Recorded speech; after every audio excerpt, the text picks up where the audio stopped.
You know Gray Bar for electrical parts, but there's one more thing you may not be thinking of us for that can help maximize your next project's total value.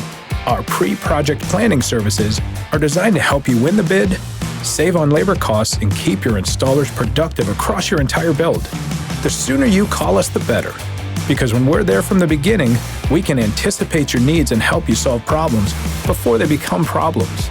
Yep, Gray Bar does that.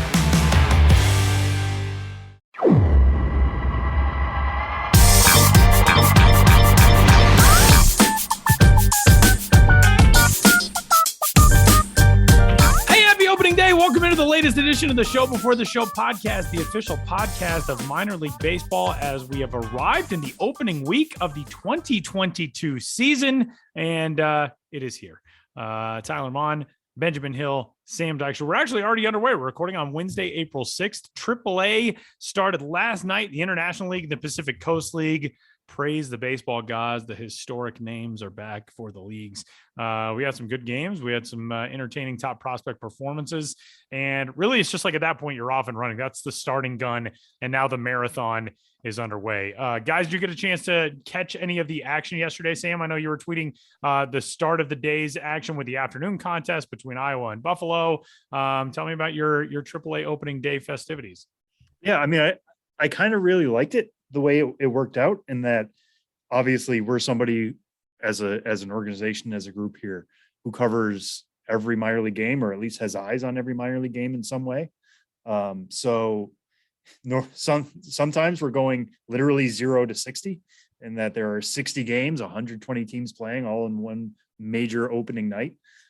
So yesterday was 15 games, a lot more manageable and a lot easier to keep your focus on one game. You mentioned Iowa Buffalo, starting it out at 1:00 Eastern. It was a lot of fun to just really hone in on that game. And I think it was completed in a crisp 2 hours and 26 minutes, which sounds lovely and was very enjoyable. It was moving right along. There was some action in it as well. It wasn't just a snooze fest or, a pitching duel that kept it that low. But yeah, it was very enjoyable to see everything get moving pretty seamlessly. Didn't really notice any hiccups. But yeah, it's nice to dip our toes into the water that way before the real opening day from the minor leagues comes Friday with the rest of the leagues. Everybody is into the pool on Friday. All 120 teams will be in action on Friday as we open this 2022 season. And Ben, I know there is kind of a wave in the calendar of minor league baseball, especially as it pertains to promotions. And when we get into the full calendar of fans being able to, attend games that aren't on school nights and when the weather is better and all of that. But what was the excitement and the anticipation like from the people that you've talked to across the minors as to finally getting to this day in 2022? Well, yeah, it's like every opening day. It's finally here. I mean, it's kind of like starring in a play. You can go through as many rehearsals and feel like you're ready, but there's still going to be a ton of butterflies and thoughts of what could go wrong and what might go wrong and what will go wrong and all that anxiety. And a lot of things are going to go wrong during the course of a baseball season. But at the end, but also at the same time, it's also like, oh yeah, I've done this before. The same way when you get on a stage and you're like, a bit of your mind goes to, if not autopilot, but you're taken over by something else. Like, this is what I must do when I do it. So I think it's a relief in a lot of ways, because once it gets going, I think there's a comfort in it actually going, because I think, as we all know in life, anxiety is a lot worse when you're anticipating something as opposed to when it's actually happening. And I also want to shout out to Sam talking about, jumping in on the AAA action yesterday. He had the first no-hitter jinx tweet of the year. Number one. No one did it earlier than Sam Dykstra. Congratulations, Buffalo. Sam. Buffalo's who was the pitcher, Sam? No hitter through 5, and then he lost it in the 6th. And in other times you can say, oh, well, you can't really blame a no hitter being jinxed on one person because there's so many eyes on it. It's the major leagues. It's deep into the season. But Sam Dykstra, game 1 of the season, 5 innings, no hitter alert. That's an honor. He did it first, ladies and gentlemen. Yeah, let's shout out the pitcher real quick. It was Nick Allgaier of the Buffalo yes. Bison's, Blue Jays left-hander. But yeah, I was thinking, like, there's no truer minor league moment than us being somewhat excited about a no-hitter, only to see it broken up the moment we realize it's happening. I sent out that alert, and I believe it was Alex Cohen of the Iowa Cubs quote tweeted and was like, no, don't worry, you can jinx it all you want. Obviously he was calling the other side of that game, but yeah, really funny how that worked out yesterday. Well, let's talk about some early season things as we kick off 2022. Ben, the start to the campaign, we've got just a few midweek games, 3 days worth of midweek games for AAA, and then everybody gets started coming up on Friday. You've got a top promos article that is up on the site right now at MILB.com. And of course, you can read Ben's stuff at MLB Pipeline as well. Give us some of the early, we've obviously discussed a lot of the best promos in minor league baseball over our last 4 episodes. And if you've missed those, we go level by level from AAA down through single A over the last 4 episodes on some of the top promos for 2022. Is there anything else that we neglected to mention or stands out early in the season, or anything else that we should highlight? Well, yeah, I'd say that article that is on MILB.com right now. I mean, if you like minor league baseball promotions, check it out, because hey, no one does it better than me. This is a things to look forward to throughout the season, and it is kind of a synthesis of the discussions we've had on the podcast over the last 4 weeks, going level by level. I led that article. Well, the first actual promo I mentioned, even though it doesn't have a corresponding visual, we've talked about it before, and it's still my favorite of 2022 on June 24th, Jacksonville Jumbo Shrimp Cathartic Scream Night. Everyone in the stadium screaming in unison before the start of the 7th inning stretch and singing "Take Me Out to the Ball Game." So that's the kind of stuff I'm looking for, but all sorts of stuff in that article. A lot of it we have talked about over the last couple of weeks. I think in the beginning of the season, it's not so much, this is happening tonight. It's more just like opening day and just getting it started. It's not like a big time for giveaways and theme nights and whatnot. But this is what I am excited about every year when the season starts, is that just there's so much happening. Games are happening and news is happening. So just, glancing at my notebook right now, just things I've written down over the last week that are just like, whoa, this, and this. A lot of new food items being announced. I feel like teams are doing that a little later. It used to be like throughout the off season, teams trying to get attention, trying to get, Sports Illustrated or Yahoo or the national attention. I feel like the industry has changed a little when it comes to food and stuff like that. But Akron came out with their quote unquote extreme foods menu, which they've been doing for a long time. One of the items is a Polish boy, which if you're from Ohio or Northeast Ohio, you know what a Polish boy is. It's a kielbasa with fries and coleslaw and barbecue sauce. And the Akron Rubber Ducks are serving a Polish boy with a baked potato as a bun and green onions and all sorts of other things. So I made a note of that. And hey, being gluten-free, maybe I can eat a Polish boy with a baked potato for a bun. So, get a little weird on that level, and it might work for me, and I'm excited about that. Gwinnett announced a lot of new food stuff as well. Just was that yesterday or even today? Who knows? We can't keep track of anything anymore. And they're bringing back the Nuxie, their popular sandwich named after Phil Necro, the late Phil Necro. But the Nuxie lives on.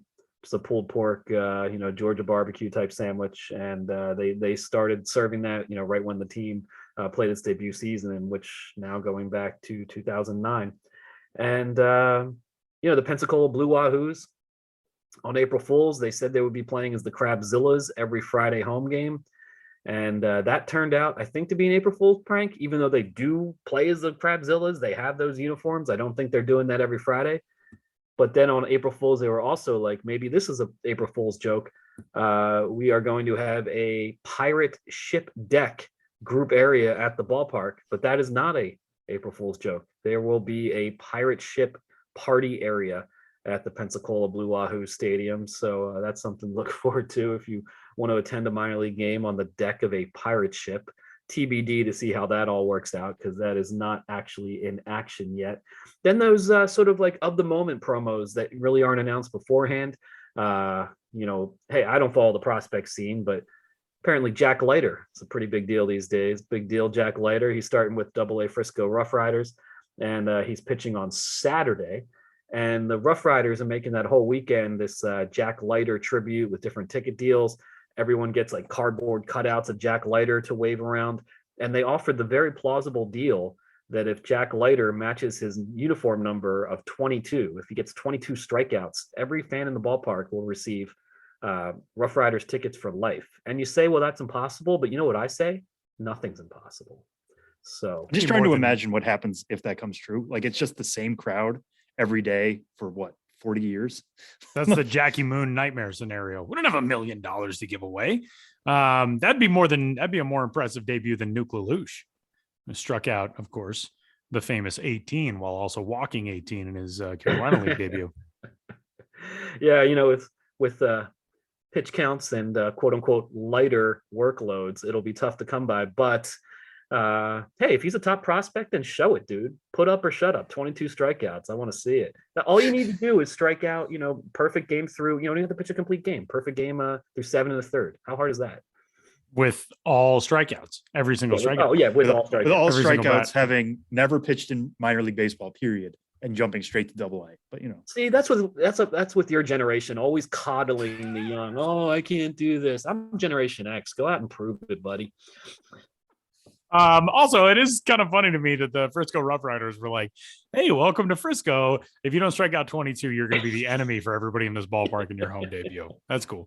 There is so much fun and cool stuff coming up this season in minor league baseball. Sam, or Ben, rather, when we get to this starting point of the year, you kind of talked about it earlier when we were discussing, the fact that we finally arrived here, but things conceptually go from, we're approaching opening day to now it's here and this is real and the season is underway. I remember I had a coworker in my first 3 seasons of the minor leagues, and he actually just passed away this past season, Guy Schumann, who is one of the best human beings in minor league baseball. And I remember Guy explaining it to me as it's almost like a big lumbering dinosaur that we're all on a ride with. And once it gets up on legs, there's nothing you can do to stop it. It's going to get up, it's going to get rolling, and you're along for the ride.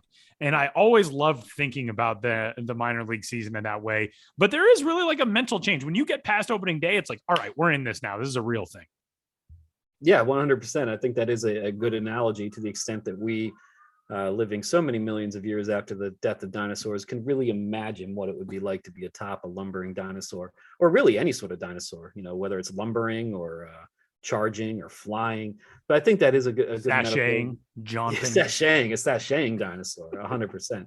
But I think that is really what it is. And tying what I was saying earlier about, it's like preparing for a show, and then it's easier to kind of perform once you're kind of swept up in it. And you're on that lumbering dinosaur. Let's just mix all the metaphors, but it really is. I think that sort of thing. I think we all feel it covering minor league baseball. There's all this, the season's coming, the season ends, and you're like, whoa, how did that all happen? And then, the off season's going to be so long. And then here it is again, and bam, you do it again. And so we all get swept up in it, but especially working for a team.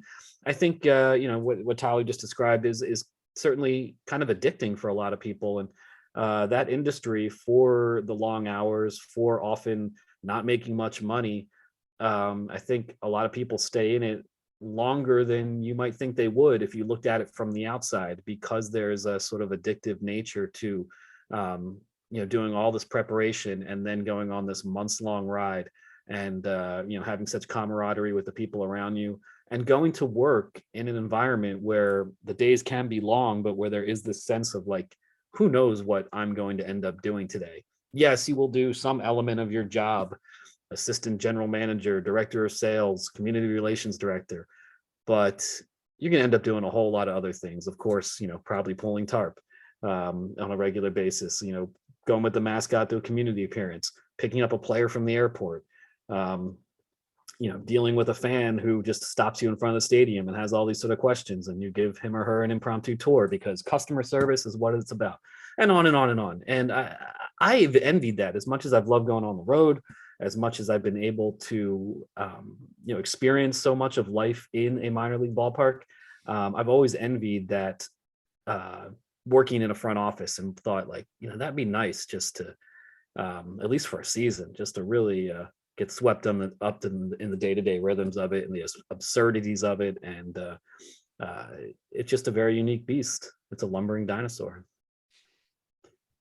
That incredible sashaying dinosaur, which carries us into the start of the 2022 season. Benjamin Hill, you can find on Twitter at Ben's Biz. You can read all of his stuff at MILB.com and at MLB.com/pipeline. And thanks, man. You sticking around for predictions? Going to be making predictions with us? I don't think so, just because I don't follow the players enough to really predict things. Just do what Josh does and say Casey Golden for everything. Well, I was going to say, apparently Ben is making predictions on Jack Leiter, just saying 22 strikeouts. Yeah, well, there's my prediction. Jack Leiter, 22 strikeouts on Saturday night, getting yanked. It's going to be a very conflicting moment because he's going to get yanked with 1 out in the 7th inning after striking out all 22 batters he faced. And the fans on one hand will be like, whoa, that was the most amazing performance I've ever seen. And now we have free tickets for life. But on the other hand, they're going to be like, how could you do this? He needs to go 27 up, 27 down, 27 strikeouts. It's within his grasp. Right. None of the other lighters ever did that. The other generational lighters. It's time, young Jack, to show that you are the best lighter of them all. It would only require 66 pitches to fan 22. Technically, he could do it. He could be in the 7th inning on 66 pitches, throwing a perfect game with 22 strikeouts, and they'd take him out, and baseball would lose its mind. Yeah, this is a very plausible scenario. 100%. Why? But don't we always talk about baseball and say, what I love about baseball is something will happen in a game that you've never seen before. That is true. And if that is so much of the appeal of this, the national pastime to us, then we have to be prepared for such a scenario. Just 7 straight immaculate innings, followed by a leadoff strikeout in the 8th, and then pandemonium when Jack Leiter has to go to the dugout because his night is done. Hey, it's all possible. It's all possible. Sam doesn't seem to agree with our optimism here, Ben. I love living in this moment with you guys. Like, it's never going to happen, but just the idea, even like you say 100%, and I'm like, no, it's like 1/4% that this would happen, which is even being generous. That's actually being quite generous, but I believe. Thanks, Ben. Thanks, guys.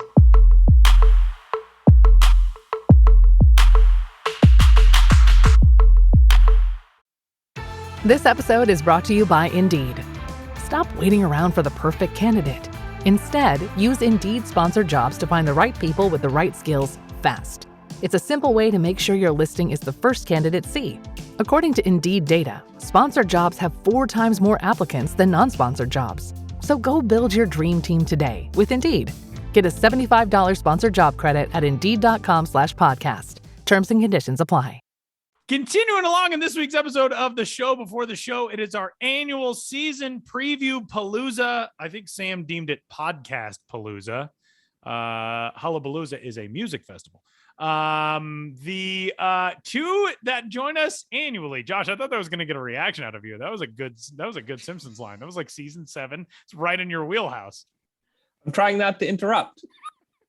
Josh Jackson and Kelsie Hennigan join us for our season preview edition, in which we dive into our predictions for 2022. This goes back to the first season of the podcast, 2015. We've been doing it since then. How are you guys doing? Good. Josh Jackson, smiling politely. I always try to talk before Josh because I know I cannot follow whatever he says. It'll be funnier. But good, yeah, I would have expected it to be called the Pod-a-palooza, but I guess I like portmanteau. It's I dig it. We do sound like the world's lamest music festival, Pod-a-palooza. We are going to, I just want to point out, by the way, am I the only one? Josh looks very youthful. You look invigorated.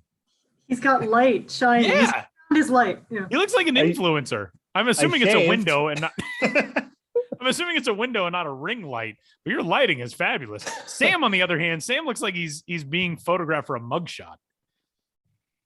Just the lighting, not like your face. No, it's fine. Lighting. You can just talk about my face that way. It's fine. Is it me or does Sam look just absolutely hammered right now?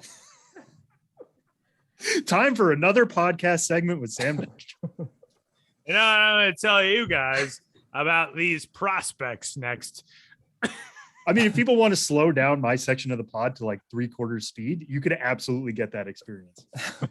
We need to build an app that'll just slow down Sam's segments where he just sounds very lethargic. I mean, every week I put my voice in your hands, Tyler. That is true. That is true. I hold your fate in my hands. No, it's nothing. It's just you're in an office building. The lighting is not the same as Josh is on a movie set, apparently. And it's he's got a window. It's beautiful. Which on an audio only medium, I'm glad that you all know now that Josh turned his camera around and we can see.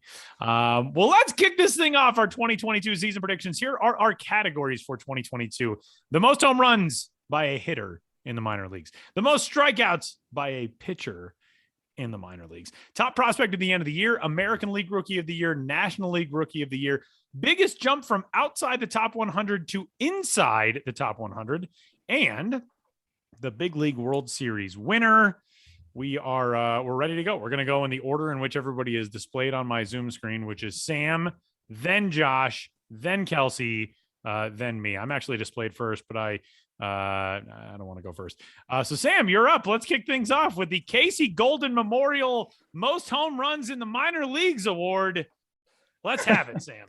Yeah, that's a shout out to everybody who's been listening since 2015 and knows who Josh has picked every, what are the last 3 years, 4 years? How far back does the I feel like Casey Josh Golden only go? actually did it like twice, but now in the retelling, Josh has done it every year for the last 3 That's decades. true. Josh did it since before prospects and podcasts and Casey Golden's birth. I might have never even picked him. I think you picked him once, and then you said you were going to pick vaguely him. mentioned him once. And, Yeah, I definitely did pick him once. And then probably, I think the next year he was like going to even hitter friendlier parks. So I was like, what's stopping me from going with Casey Golden again? To be fair, he hit 20 homers with the rookie level Grand Junction Rockies in 2017, RIP. Then 34 homers with Asheville in 2018. And then he was going to Lancaster in the Cal League the next year. So you were right to pick him. But he only hit 23 there. He only hit 9 last year. He only played in 47 total games. Maybe he's a bounce back award contender. Who knows? Sam, kick us off. Are you? I am not Casey taking Golden? Casey Golden. I am going with somebody much younger and with much less experience, but somebody who is reaching the upper minors for the first time. I'm going to the Blue Jays organization and taking Orelvis Martinez.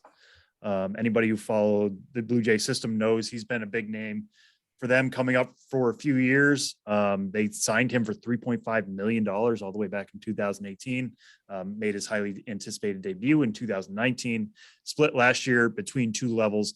I believe he led all minor league teenagers in home runs in 2021 between single A and high A. He hit 28 home runs last year in 98 games. So if he had played, let's say 105, 110 games in a regular year, he probably would have eclipsed that 30 homer mark. He's somebody his power is still burgeoning. It's still growing. Saw him hit some this spring in Dunedin that were really special. He's entering his age 20 season. The Blue Jays have said this spring to expect him at AA New Hampshire. As of recording, the New Hampshire roster isn't out yet, but given that it's the GM who said that on a TV broadcast that they expect him to go to AA New Hampshire, you can basically expect that as well. It's plus power from the right side. Again, he's growing into it more, standing 6'1", 188 pounds. I wish he was playing in a more hitter friendly area, but I could see him going to Buffalo about halfway through the year this year. And if 28 was the baseline he was setting last year when he was playing part of that time in the Florida State League, which is a pitcher friendly league, and then moving to the Northwest League, which isn't exactly the most hitter-friendly place either. I think, the sky's the limit for how far his power can go. And, maybe if he does move to AAA by the end of the year, he gets a couple of those bonus homers when AAA is playing and everybody else isn't. So Orelvis Martinez, currently the number 38 overall prospect and one of the best prospects in the Blue Jays system. He is my pick. Josh, I believe you are up next. I am.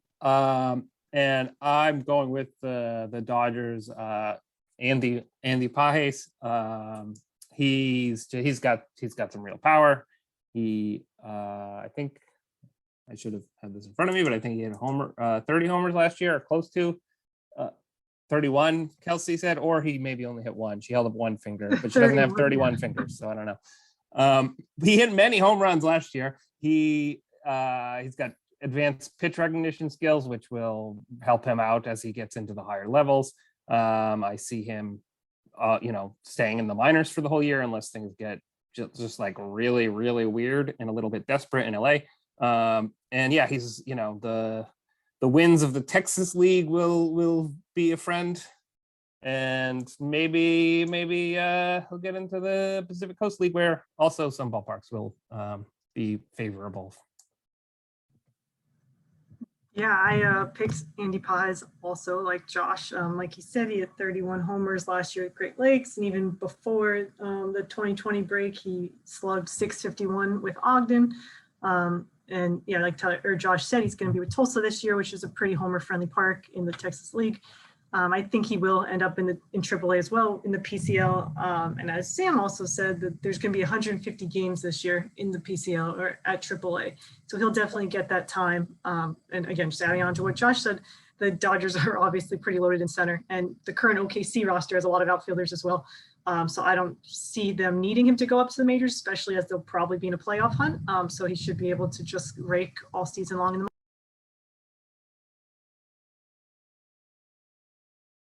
Oh, that's me. My audio cut.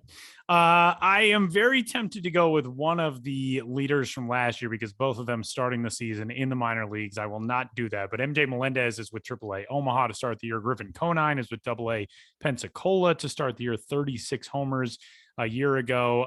But I'm going to go with a bit of a younger player and a guy who I and many people are very, very high on, and a dude who put together a good power showing in his professional debut season last year, his full season debut campaign, and that is Robert Hassel III with the San Diego Padres, who last year, between two levels at what was then known as low A and is now single A and high A, he combined to hit just 11 homers, but he hit 33 doubles. And I feel like as he continues to fill out, continues to grow, he's 6'2", 195. He's got a good left-handed swing, 50 grade power, but I think power that he's going to grow into. I'm biased because I saw him play in the U18 Baseball World Cup for the United States a few years ago, and he's just a really impressive young player. One other guy who I think is worth keeping an eye on in this category as well as Zach Veen, the Colorado Rockies outfield prospect. Very similarly to Robert Hassel, not massive home run numbers last year, but big doubles numbers last year. And another guy with a huge projectable frame who's going to continue to add power. His power is actually graded a tick better than Hassel's. I believe he's a 55 power wise. And so Robert Hassel III is going to be my pick. Zach Veen is my dark horse, my secondary, the guy I can hedge my bet with. We're kicking off our first pitching category of the day. The most strikeouts in the minor leagues. Jack Leiter's going to start with 22 on Saturday, which will put him in the lead early on. Sam, your selection. Yeah, if anybody has skipped forward to this section for any reason, please go back and listen. You're very confused now. Yeah, just saying, whoa, these guys are predicting that Jack Leiter is going to strike out 22 guys. Just go listen to Ben and make his own prediction. Mine is going to be maybe the guy I've heard about most this spring in terms of really impressing all evaluators, whether it be people with his club, people outside of his club. I know Jim Callis got to see a little bit of him and was raving. Daniel Espino of the Cleveland Guardians organization is my pick. Kind of for the same reason you guys took Pages, is in that I really do think he's going to be in the minor leagues for the entire season. That's kind of a necessity if you're going to be leading the minors in strikeouts. That's what Cade Cavalli did last year for the Washington Nationals. Now he's on the cusp of the majors, so he's not probably going to repeat. But Daniel Espino last year struck out 152 batters in 91 2/3 innings. Obviously, that's a crazy percentage. It's pretty high, but he seemed to get better as the year went on. He's going to open this year at AA. So, yes, there is the possibility that if he shoves like we expect him to, he could be making Cleveland by the second half, especially if his arm stays fresh. But it's a plus fastball. The slider is really impressive, kind of drawing some DeGrom comparisons in terms of the slider. We'll see how the rest of the package is going to play up. But he, ever since his days as a first round pick in 2019, everybody said the fastball was there. It's just, is he going to have enough control? Last year he did. He walked 39 in 91 2/3 innings. I think that's only going to improve as he gets older. Yes, he'll be tested by AA bats, only being 21 years old for this entire season. But all the pieces are there for a major breakout for Daniel Espino. We already have him as number 53 overall prospect. It would not surprise me if he's one of the 2-3 best right-handed pitching prospects in all of baseball by the end of the year, given the gains he's shown and just the bevy of pitches that he has, starting with that fastball and slider. Yeah, I saw some tweets about that young man, and those tweets were really adamant that he was something to keep an eye on. But they did not persuade me to pick him. I picked instead Asa Lacy, who I think he's just a nasty, nasty character. I think, he's probably on the mound to clarify. Sure. We're not right. speaking about his character, but a character on the No, I don't. I've never met the guy. has a great old West name, Asa. That's true. But I think he's going to be really focused on, and probably has been over the off season, really focused on hitting spots and executing pitches. Which I think if he makes improvements in those areas, which those are areas where pitchers can improve. I think that's just going to be a devastating thing for hitters. Even last year, when his other numbers were not great, he was getting his strikeouts. He was getting outs via strikeouts. So I think he's got potential to really pile up a lot in that category this year. And I'll toss to Kelsie. Yeah, no, those are both great picks. I struggled with this one at first because the first two guys I picked were injured or out for an extensive amount of time, so that wasn't going to work. But I landed on Brandon Fad. He's a 5th round pick from 2020 with the Diamondbacks out of a small Kentucky college. But last year, making his pro debut, he advanced 3 levels up to Amarillo, and he's going to start the year back with Amarillo. So there's that comfort level. And while he was, going through all those changes of becoming a minor leaguer and also having 3 different home ball clubs last year, he still managed 160 strikeouts in 131 2/3 innings. His fastball reaches 97, and while there's a lot of sink to it and gets a lot of ground balls, it also gets a lot of strikeouts, and his changeup actually might be his best pitch. So he gets a lot of strikeouts with that. And then his curveball and slider are currently average, but they're still there. So I think that Brandon Fat would be a pretty good strikeout guy this year. And this is going to sound like a joke, but I was really going to do this before we started the episode today.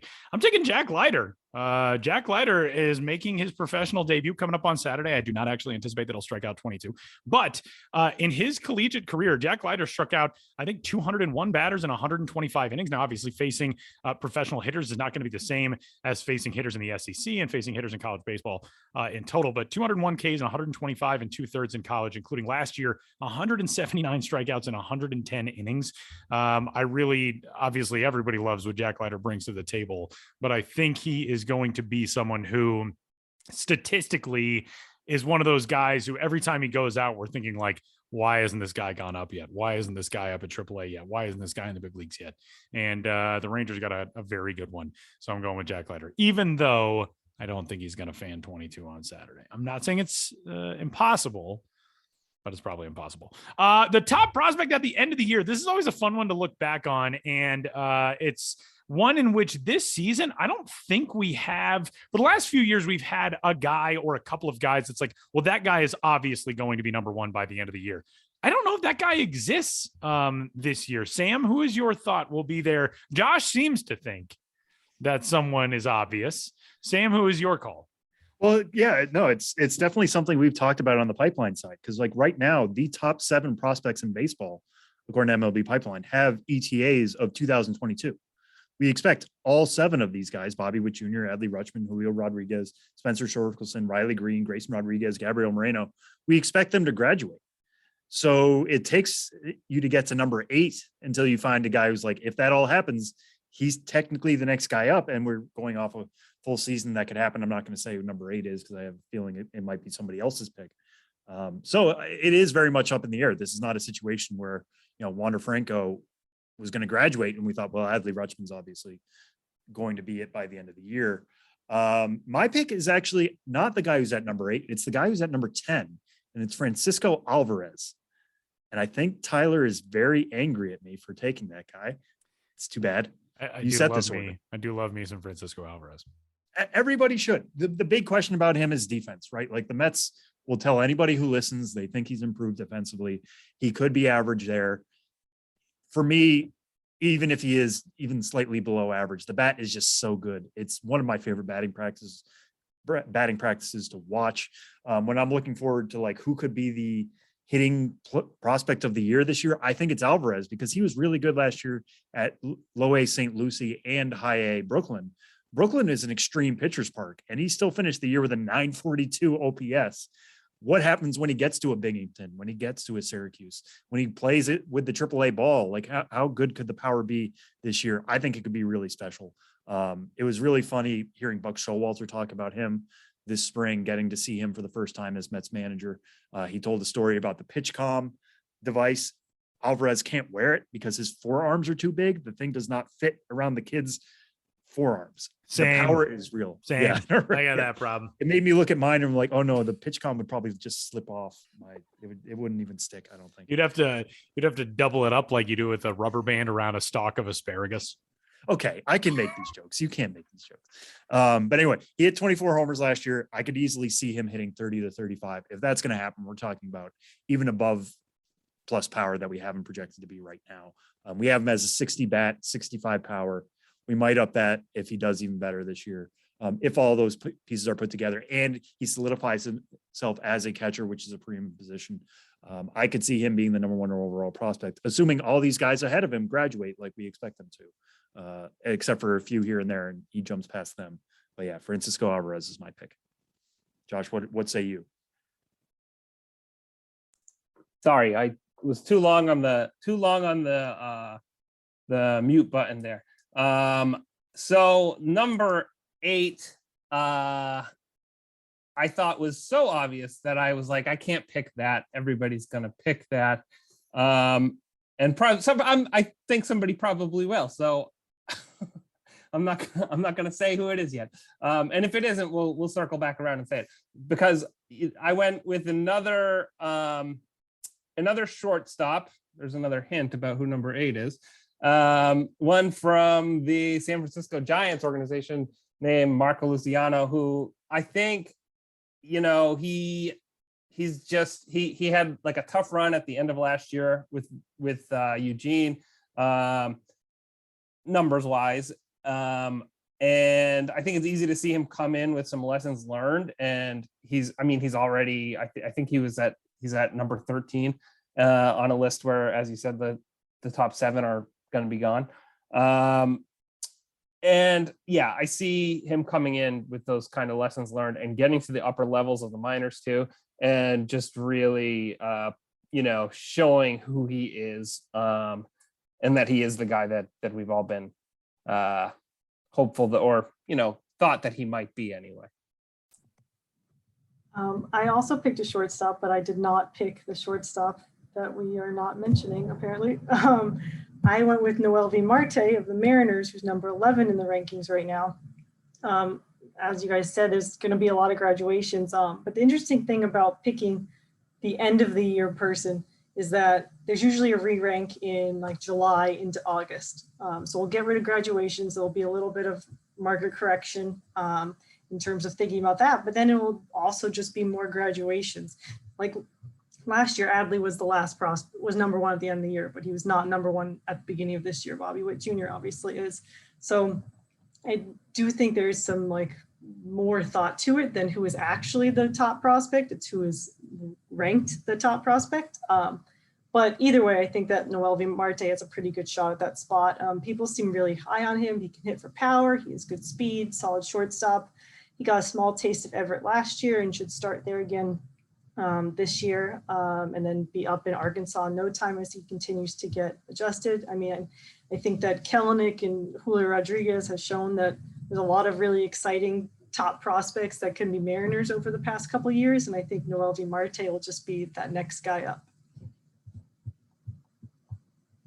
All right, so the shortstop conversation is going to continue. I want to point out my gut reaction is Francisco Alvarez. So if he becomes number 1, then I, much like Sam, get to claim the win as though this is The Price is Right. I'm just going like $1 above Sam. Francisco Alvarez's mother can thank you if he becomes number 1. Exactly. This is all because I also jumped in for Francisco. I had him written down as well, and then I was like, oh, I can't pick a catcher. But obviously Adley was number 1, so continue. I think he's going to be terrible. Wow! Nobody played that clip for the Alvarez family. He'll retire in May, and we'll never hear from him again. Yeah, he could also graduate. That was my other thought. Having someone who's starting at AA is always tricky. The shortstop who is not to be named here, evidently, is Anthony Volpe of the New York Yankees. And I feel like now, the 7 guys in front of him are going to graduate. He's the next one. I should pick him. I'm not going to, though. But I am going to pick his potential longtime rival that the rest of us will have to hear about on every Sunday Night Baseball telecast ever. And that is Marcelo Meyer of the Boston Red Sox, who was a top-ranked prospect going into the draft last year, can't really say fell to the Red Sox. They were at number 4, but went to the Red Sox at number 4. They were thrilled to get him. Ridiculous talent. He was regarded as the best hitter and the best defender in the 2021 draft. And a guy who, we haven't seen yet on a professional field in a full season context. He got a chance last year to play in the Florida Coast League, Florida Complex League. Sorry, old habits die hard. And he put up an 817 OPS as an 18-year-old. He only played 26 games, but he was right out of high school. He's just got the whole package. And, he's a shortstop prospect. He's 6'3". There's always the potential he could size his way out of that position and end up, over at third base or something like that. But he's got everything. I mean, he's got all the tools that you could possibly want in a franchise cornerstone to build around. So I'm going with Marcelo Meyer. And man, this is the reverse of usually every conversation about, Yankees talent, in that none of us are going with it. Now we're going to get like, you haters. But we don't hate Anthony Volpe. No, not at all. We love Sam. Sam beat the Anthony Volpe drum louder than anybody, I think, for last year. Yeah, I mean, what he did last year was really phenomenal. The way he's He's an 2021 or the time off in 2020 and spun it into easily the breakout prospect of the year last year. Was really, really special. Doubt him at your own peril. It's 55s pretty much across the board, maybe some 60s in terms of the hit and the power, the way he's trending, but all the pieces are there for him to be the number 1 overall prospect. We're kind of like dancing around him because nobody wants to just say the obvious guy. Insofar as him being obvious, I mean, nothing is obvious a year out. If Anthony Volpe can break out like this, there are lots of prospects that can break out like he did. But yeah, that all the pieces are there. Now that we know who he is and the way he's already grown, I'm really excited to see what he does to take it to the next level. I do like that the Yankees are testing him at AA this quick and not sending him back to high A Hudson Valley. But and all of these guys are candidates. Like we'll say Anthony Volpe is like the guest 5th pick. Because we all took different people, and any of these 5 could easily do it. I thought he was so much the obvious one, specifically because of how much of a breakout player he was last year. Because of that foundation that he laid, he doesn't really have to have that special of a year this year to make it evident what he's capable of at the big leagues, which will make people very excited about him, and for good reason. Yeah, I think that's fair. All right, we're going to talk rookies of the year, American League and National League, and they are weirdly like 2 very different conversations for 2022, but we'll talk about that a little bit more as the segment goes along. Sam, kick things off. Your AL rookie of the year. Should we do AL and NL each pick right now? I think let's separate them because like you said, they are such different conversations. Then let's go with the junior circuit first, the American League. Yeah, it is the junior circuit, but in terms of this, it's by far the deeper class. AL rookie of the year. I will go the obvious route this time in terms of going at shortstops, though he's technically a third baseman now. But yeah, Bobby Witt Jr. is going to be my pick for AL rookie of the year. The amount of superlatives we can throw on him after his special year last year is never ending. He's got the arm to play third base. He's got the hands to play third base. He should probably be a shortstop, but they're going to throw out Alberto Mondesi there. They're even kicking Nicky Lopez, who was one of the best defensive shortstops in baseball, over to second base to make room for Mondesi. I still think Bobby Witt Jr. is going to be a good shortstop. The bat is going to play immediately. He could be a 30-30 player this year in the major leagues. He was almost that last year in the minor leagues. He made the adjustments as the season went on, starting out at AA, moving on to AAA. His numbers, they felt like they got better as the season went on. So I feel like he can make those adjustments again at the major league level. Having a major league father, I think, is going to be helpful in this way. There's very little that's probably going to surprise him about the whole experience. He might be, better adjusted to that than most rookies. But the Royals are going to give him plenty of run. They're making him their opening day third baseman, which obviously is going to give him a leg up in this rookie of the year conversation. He's going to get the playing time. Even if he struggles, he's still going to continue to get that playing time. I don't think they're going to send him down come June if he's not hitting up to snuff. But All the pieces are there. You talk about, we look a lot at WAR these days. Bobby Witt Jr. has so many ways to contribute to his WAR that I think he could be the rookie of the year coming to the end of the year. But it's going to be a debate now, and I expect it's going to be a debate come October, November, whenever they actually hand this award out. Because this is, like I said at the top, one of the deepest classes I can remember. I also picked Bobby Witt Jr. All of the reasons that Sam said, as his overall athleticism won't really let him slump very much. Everything that I could say about his offensive game, I feel like I don't know that every that a really smart podcast prospect prediction guy would say this, but if I talk about the well-roundedness of Bobby Witt Jr.'s offensive game, all of that praise could also apply to Julio Rodriguez. But I think I see Witt, at least this year, having a little more consistency, like being a little more dependable this year, with a little more experience at higher levels throughout the year. That gives him a little bit better, more of a chance to finish with just some really kind of, Sam said 30-30, some silly numbers there that will make him sort of the runaway guy. I'd love to see Julio win, that said. Yeah, I also went with Bobby Witt Jr. It's just hard to not pick him, his bat and his defense.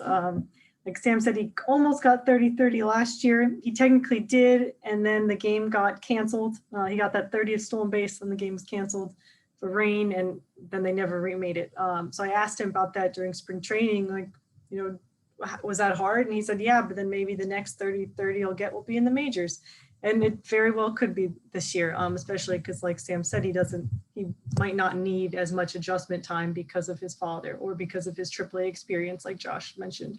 I talked to Torkelson and Green, both in contention for AL Rookie of the Year, and they both said that they're impressed by Bobby Witt Jr. Riley Green said that he just watches him hit just to see what he's doing, just to see what he can learn from when they played against each other last year at AAA. I would say my other thought would be Riley Green. He's currently on the injured list. It should be up in a few weeks. And I think that no matter how much time he missed, but I don't think he's going to miss too much time that he can't still get excited and get fans going in Detroit. Obviously, Torkelson's a good option as well, but I think that Riley Green he got going last year and it went downhill a little bit, but I think that he can recapture that in the majors once he gets healthy. So mostly Witt, but I guess I'll go the Tyler route and say I also get credit for Riley Green. And if you go 4 out of 4, it's unanimous. Man, this is not that, because I'm taking Julio. I got Julio Rodriguez, the Seattle Mariners. You cannot go wrong in this class. And the thing that's crazy is we talked about how the top 7 prospects in the MLB Pipeline Top 100 all have 2022 ETAs. The top 8 prospects are American League players. So all 7 of those guys will graduate or are likely to graduate in 2022. The number 8 on that list is another AL guy in Anthony Volpe, who we talked about. So it could be any one of these dudes: Bobby Witt Jr., Adley Rutschman, Julio Rodriguez, Spencer Torkelson, Riley Green, Grayson Rodriguez, Gabriel Moreno. Obviously, there have been some injuries and all that stuff in spring training, as Kelsie noted with Riley Green, etc. Adley Rutschman the same way, a lat strain, tricep strain, actually, with him. And he's on the road back from that now. There's nobody you can go wrong with. But I just think, especially if we are on the doorstep of seeing the resurgence of the Seattle Mariners, as somebody who, grew up in the era of Griffey being one of the 3 biggest superstars in American sports, there is a sleeping giant fan base in Seattle. And if they have talent to rally around, like Julio Rodriguez, like Jared Kelenic, the prospects who we have been anticipating and have seen graduate and come up with them, that team is going to make a lot of noise and they're going to get a lot of headlines. And, we've had Julio on this show. He is just such an effervescent, magnetic guy. He is going to capture a lot of attention just on the smile, the personality, the intelligence on the baseball field, the athleticism, the highlight reel plays. I think he's going to get it. But man, you cannot go wrong. I mean, the fact that none of us said Spencer Torkelson or Adley Rutschman, that's how deep the American League group is. And now we go to the National League group, which is just very, very different. Sam, who you got on the NL side? Yeah, one guy I have on the NL side is somebody who's not going to open the year in the majors, which was kind of a controversial call by his club, is O'Neal Cruz. O'Neal Cruz. Yeah, Pirates fans were baffled by that. Yeah, and I will join with them. I mean, they brought up O'Neal Cruz last year for a couple games. He showed off that his bat could play. It was 2 games, but he went 3 for 9 with a homer and was putting up elite exit velocities in that very, very small look. The power is the big thing here for O'Neal Cruz. Actually, the big thing for O'Neal Cruz is just his size at 6'7".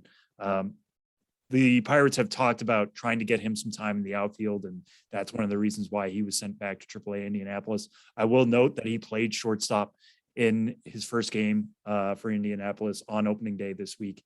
So we'll see how much they're going to stick to their word there on trying to get him defensive looks in the outfield because of that size. But man, the bat could play in the majors right now.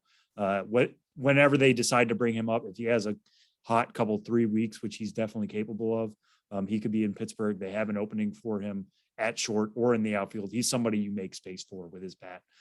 It is really special. I would go as far as saying it's plus power from the left side.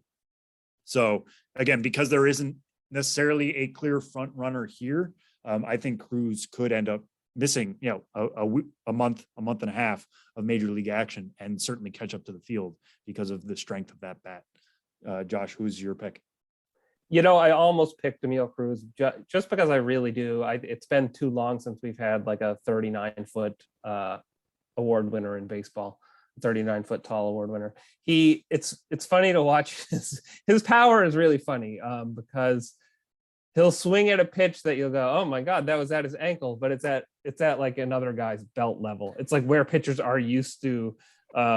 It's like up in the zone for most hitters. There was an old cheat code in AAA baseball on the original PlayStation where you could play with giants, and like all you could see in the batter's box was like a shoe up to like the ankle. That's pretty much O'Neal Cruz. That's O'Neal Cruz. He found the cheat code and is using it. But he'll generate that power. Tallest award winner in baseball history. It has to be Randy Johnson. Right? I would assume it is. Yeah, 6'11". I don't think there's any 7-footers. What did Mark Hendrickson? How tall is he, and did he ever win anything? But O'Neal Cruz, yeah, that swing, he'll swing at those pitches and drive them out of the ballpark. All that said, he's not even my pick. He's who I wanted to go with him, and I spent all this time talking about him. But I think I've got to go with Seiya Suzuki of the Cubs, which is really not a super fun answer for a minor league baseball podcast because this is not a man who's going to play in minor league baseball unless he's injured, which we hope does not happen. But he can hit for power very clearly, and I think even if it takes him a little bit of time to get acclimated to MLB pitching, Wrigley Field is gonna be his friend, and yeah, I think he'll be so productive over the course of the year that he's going to take that award. Kelsie. Yeah, I almost picked Suzuki just because he has so much experience. Like, he's not a true rookie in the sense that, a 22-year-old minor leaguer is. So I definitely thought about him. But in order to think of a fun minor league pick instead, I'm going with Bryson Stott of the Phillies. He hit 406 in spring training, over 1,000 OPS. It was only 14 games, it's only spring training. But I think it showed that he, is comfortable at least facing major league hitters or pitchers. He climbed 3 levels last year, finishing the year at AAA with a 833 OPS. He doesn't necessarily have flashy power, but he gets on base often. He can hit a couple home runs. I think he had 10 last year. But I just think that he'll just be consistent, and he'll just be one of those guys that's every day quietly putting up numbers. And even though we're not like, oh my gosh, like look at what he's doing, I think that at the end of the day, he'll have racked up the best stats. I think it was last year that the Cincinnati Reds signed Shogo Akiyama out of Nippon Professional Baseball, and I picked him as my Rookie of the Year candidate. And I felt like it was kind of It was kind of cheating. Seiya Suzuki, as we've all noted, I think he's got a very, very, very real chance of winning it this year. He's been such a star in Japan for the last few years, but I'm actually going to go with his outfield teammate, Brennan Davis, in the Chicago Cubs system, who was sent to AAA Iowa to start the year. But Brennan Davis really caught a lot of people's eyes last year at the Futures game. He hit 2 homers to lead his team to a win. He was named Futures game MVP. I think Brennan Davis is going to be much like Julio Rodriguez, a guy who's playing in a market where he's going to get a lot of headlines. He's going to catch a lot of eyes. He is fantastic. He's got power. He's got speed. He is still kind of growing into his frame. He's 6'4".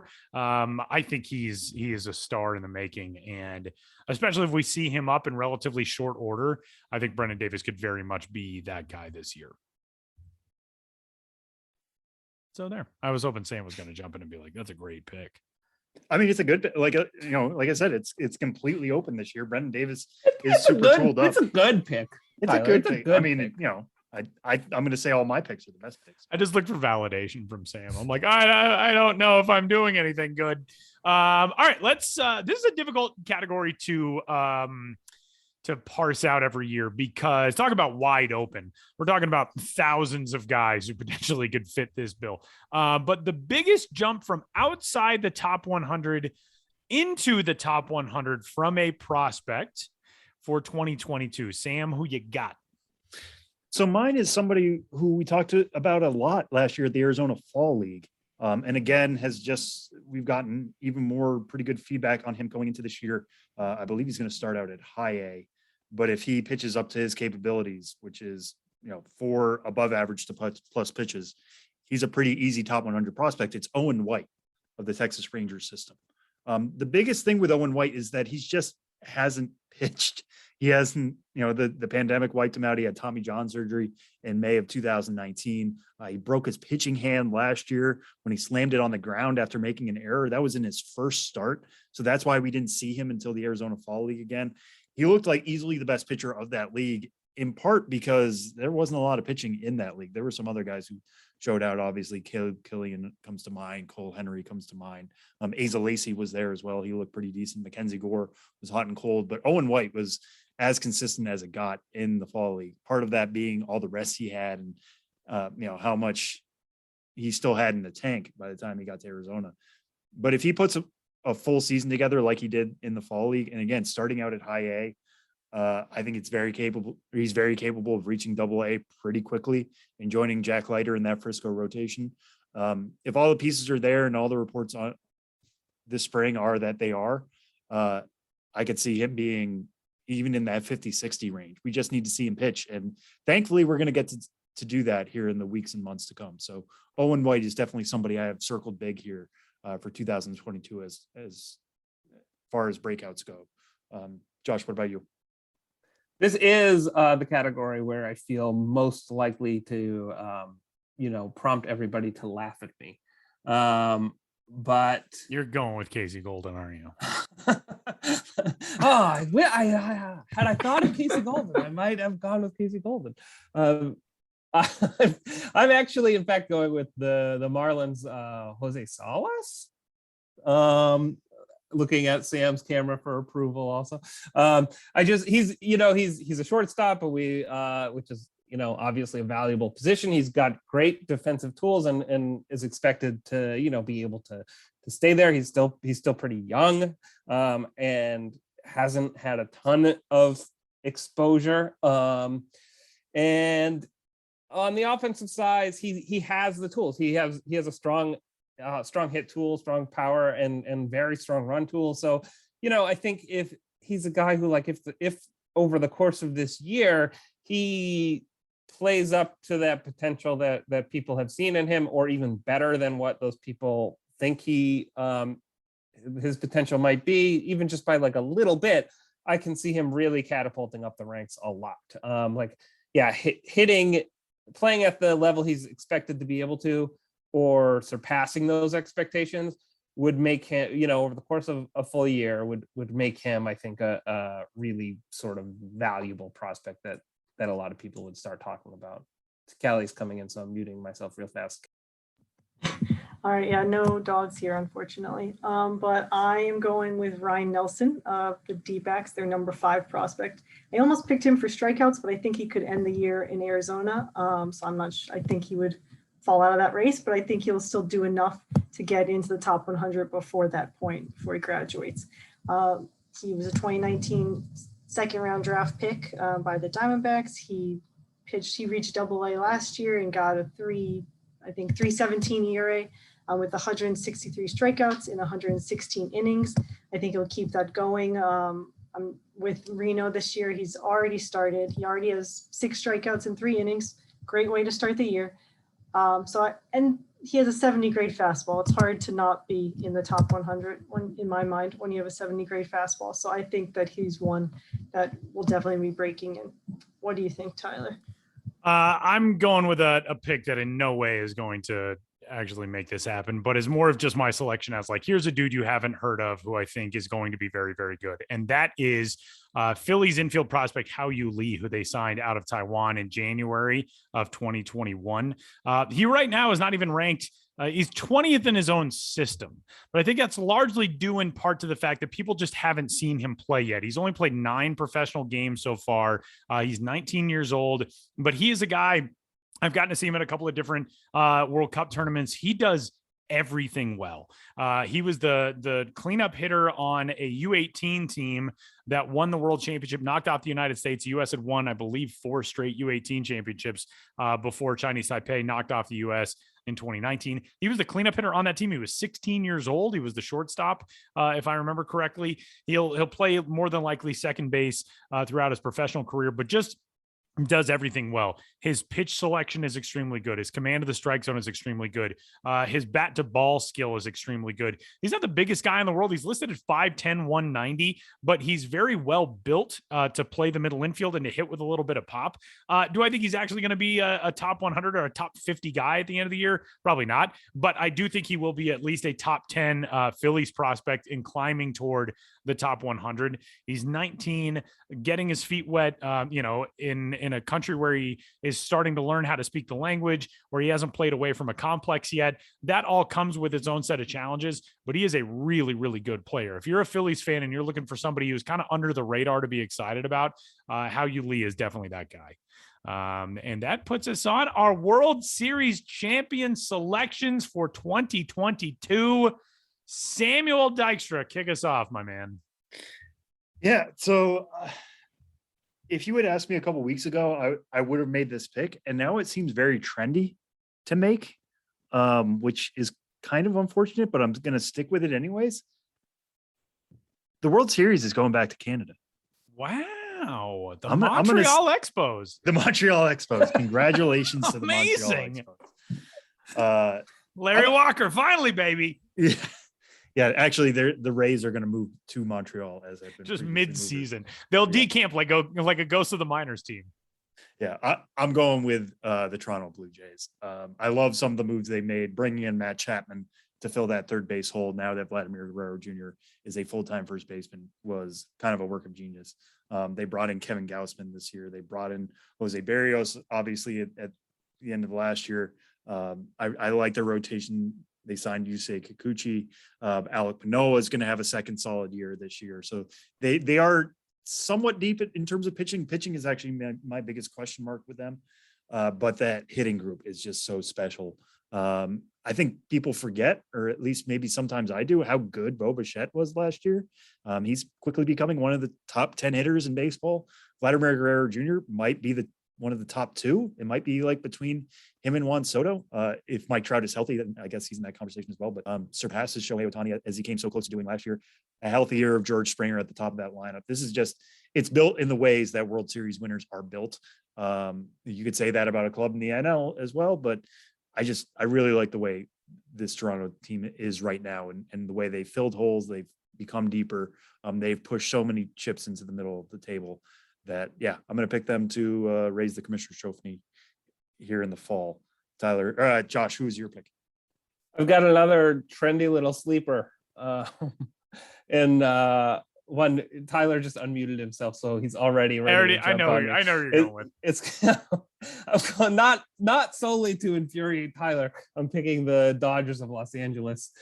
I just think, look, that lineup. Freddie Freeman is there now. Like that alone is yeah. I mean, to me, you look at that lineup and I don't even know if that's who Sam was referring to when he said there's a club in the NL that you could say is that you look at and you go, that's how World Series winners are built or not. But for me, that team is that way when you look at that roster.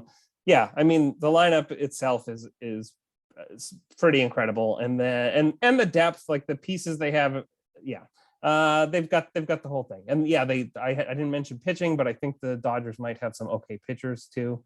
So I'm gonna leave it at that and toss to Kelsie and leave before Tyler starts talking. Well, I am going trendy in a completely different way. I'm going trendy with the best fans in baseball because I cannot say no to the Cardinals' Devil Magic. We got Pujols back. It's Wainwright's last year, Yadier Molina's last year. I just think the three of them, the devil magic of the Cardinals will come together to give these guys a ring before they're done, another ring. Not to mention, they do have Nolan Arenado. They have Goldschmidt. Tyler O'Neill's been doing great. If you want to have that count as a Canadian World Series winner, Sam, Tyler O'Neill can handle that. And then they got Steven Matz recently. Jack Flaherty continues to do great things. I know Alex Reyes is hurt right now, but I just think that it's hard to count them out ever, especially not right now when Pujols is back and there's this magic. And I think that in true Cardinals form, they'll probably be the second or third wild card before doing it. And it's going to be annoying if you don't like underdogs, but I think that Cardinals Devil Magic will. Wait a minute. Don't you profess regularly to not like yes, underdogs? That's why I said you will be annoyed if this happens because I get it. Like I am sympathizing. I am saying because I feel like most people would be like, but you're picking them. So you're picking them, but you're going to hate it is what you're saying. Well, I am unbiased, so I can just pick based off of what I think will happen. Unbiased. No matter how I feel about it, no matter how. Except against underdogs. Unbiased. I mean, except for the underdog. So that counteracts whatever bias there might be. Exactly. I see. Well, yes, it's true. And I do also have some loved ones who would be very happy if the Cardinals won, so maybe that balances out. But yeah, I can put that aside and let the best team win, whatever that means. I am excited for, especially the American League, the playoff races, and especially if we get, so many of these young guys in the mix. Obviously, Adley Rutschman and Grayson Rodriguez are probably not going to be in the playoff hunt this year. But, if we get some of these guys, I think the Tigers could be surprising to people. I think the Mariners are going to be in the hunt in the American League West. I just don't see how you pick against the Dodgers. Like that team is just so built in every single way. But in order to not pick the same as somebody else, I'm going to go with the Chicago White Sox. I have loved that team for the last few years. They have a staff that is just full of so many guys who we have seen, come up and be prospects, the Dylan Ceases and the Garrett Crochets and the Lucas Giolito's and the Michael Kopechs of the world and Reynaldo Lopez and all those guys. The characters that they have on the field. Jose Abreu is one of the most lovable guys in baseball, who I always feel like Jose Abreu is like, that guy, he's 49 years old. He's coming down toward the end. And then he's 2 years younger than I am, which makes me feel abhorrent about myself. But Tim Anderson is such an easily lovable guy to cheer for. Yoan Moncada, the outfield, Eloy Jimenez being healthy and being out there. That team, they play such a fun brand of baseball. They are a team in a division where I think it is primed for them to be the front runners throughout. And I just like them. I like what they got going on the South side. So I guess I'm going with the White Sox. And they picked up AJ Pollock, who's going to play right field. I think he's played one professional game in right field ever. He's going to play right field a bit. Yeah, I really like that trade, actually. That was one of those. There have been a couple of those recently of just like MLB challenge trades. Yeah, where it's like, oh, that's interesting. Just straight up. Yeah, like Austin Meadows getting traded for Isaac Paredes. Right. It was fascinating because it involved no technical prospects. But yeah, no, I love those trades where it's just like, listen, we have a hole here, you have a hole there. Why don't we just swap players that, helps each other? And especially when you're not in the same division, you're not even in the same league. That Dodgers White Sox trade just made so much sense. So, I mean, the White Sox are built to win now. And I like that point you made, Tyler, about they really don't have much competition in the AL Central right now. Yeah. I think the Tigers could surprise people. Like you said, the Twins obviously signed Carlos Correa. They're trying to win now. The Royals, I think, are building something. Yeah, whether definitely. it's this year or 2023, we'll see. But there is no obvious contender besides the White Sox. So I like that we picked 4 different teams. Yeah, me I too. think every year you go in thinking, well, it's obviously this team or that team. And then the Braves win the 2021 World Series. So, and we picked it down the middle with AL and NL teams too. We had 2 NL Exactly. and 2 AL.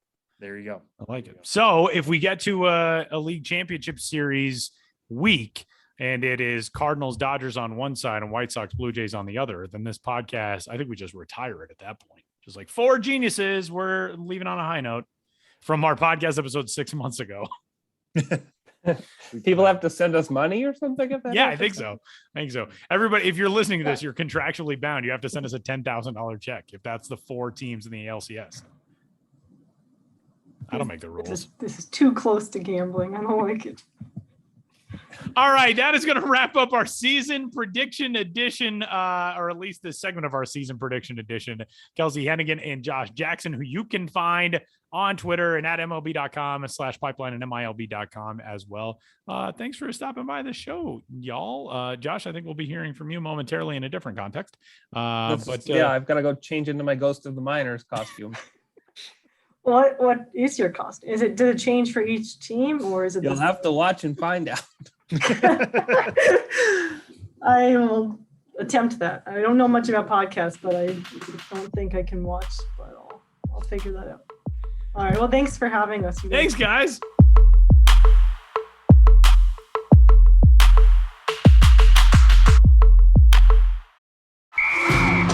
All right, listen up, nacho chips.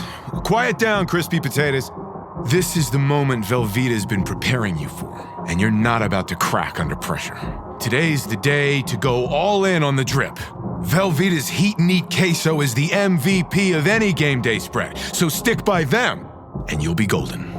Now get out there and make delicious history. No tailgate party is complete without Velveeta.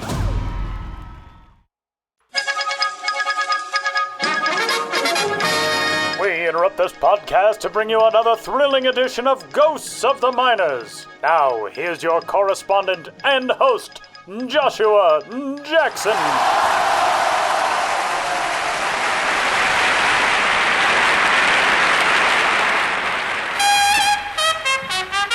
Welcome back to Ghosts of the Miners, in which all of you out there in radio land must identify the legitimate historical ball club hiding amidst the fraudulent pair. One was as real as you and me.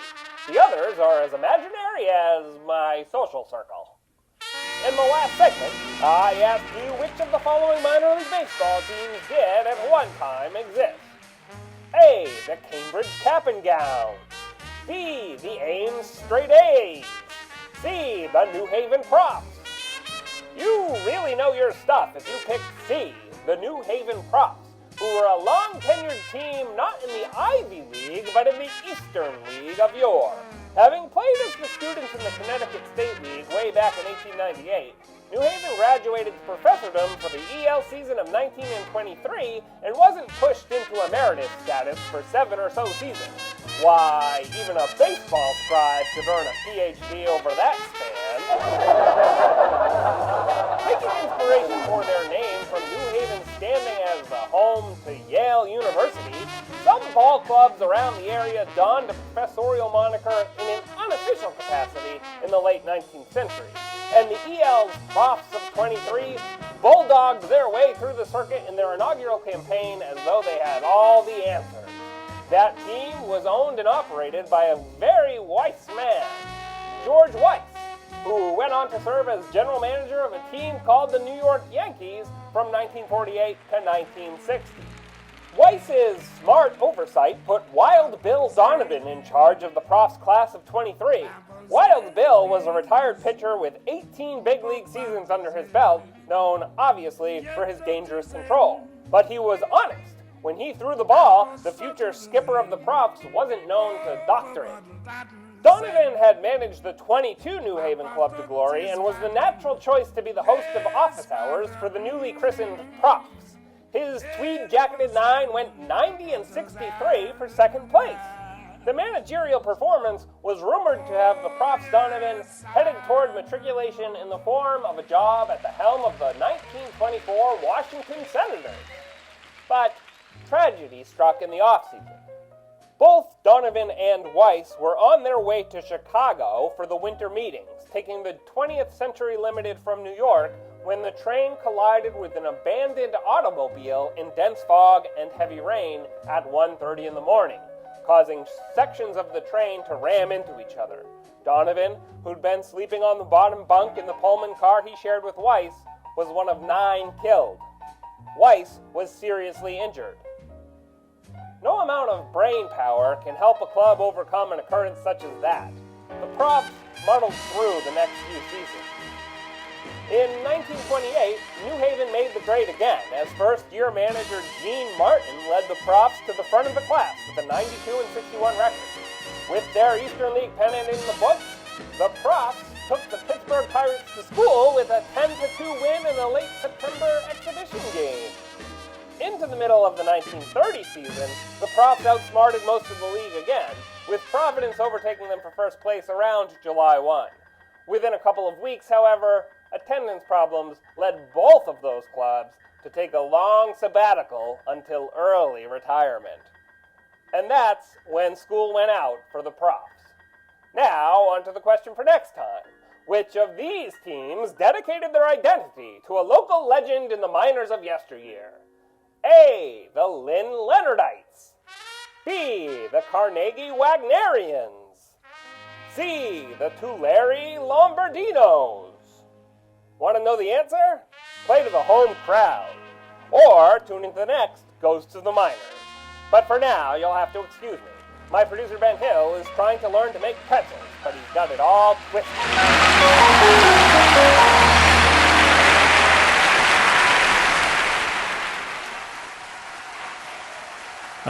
The dual personalities of Josh Jackson on this week's episode of the show. Before the show, you got to hear the real Josh. You got to hear old-timey Josh. He's a man who contains multitudes. And with that, we head into our very first MILB TV selections for 2022. Sam, what are you watching on MILB.TV this weekend? Yeah, the one I've got my eye on is a series between Binghamton and Hartford. It's in Hartford at Dunkin' Donuts Park. We talked before about Francisco Alvarez being my pick to be the number 1 prospect at the end of the year.